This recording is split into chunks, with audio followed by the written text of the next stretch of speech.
Samantala, live mula sa Polytechnic University of the Philippines, ating makakasama si Julius Tisamburon para magbigay ng paunang ulat kaugnay sa World Organ Sharing Day. Julius, magandang umaga. Ano na ba ang kaganapan dyan sa aking alma mater?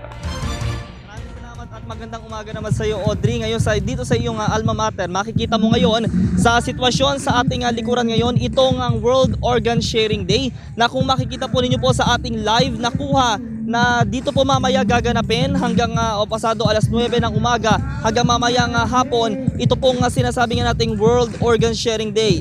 Nais na mabit o nais mapabilang ng Pilipinas sa Guinness Book of World Record na tayong mga Pilipino para sa pakikipagtulungan natin na bawat isa't bayanihan ay makikita natin na talagang tayo ay number one. Unang-una tayo sa hanay, hindi lamang ng balitaan kundi sa World Organ Sharing. At kung makikita natin ngayon sa sitwasyon natin dito sa may bahagi ng PUP, unti-unti na nagsisimula magdagsaan itong mga kababayan natin, itong mga hindi na mga estudyante, kundi pati yung mga organizing committee na naandito. At kung makikita nyo po dito po sa aking kinatatayuan ngayon, sa bahagi sa aking tabi, ito po dito po yung tent ng event committee na kung saan nandito po yung area ng information, security, first aid at ng safety booth. Na kung makikita po ninyo po mga kabalitaan na sinisiguro po ng dito po sa aking kinaroroonan ngayon na lahat po ng tutungo dito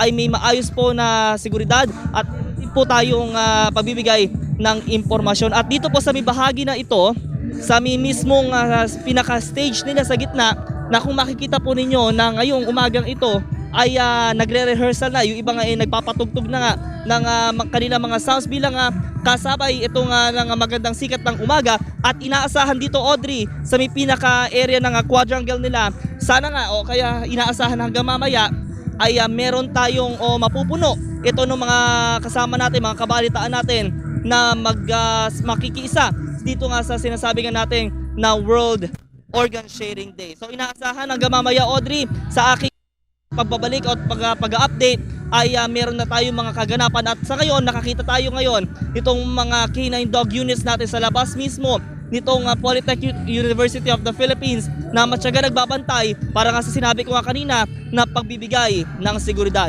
So yan muna ang aking mga nakalap na sitwasyon, kasama pa rin ang pinagsanib puwersa ng Unit 3. Ako si Julius Tisamburon, balik sa iyo, Audrey. Maraming salamat, Julius Tisamburon, live na nag-uulat mula sa PUP Santa Mesa.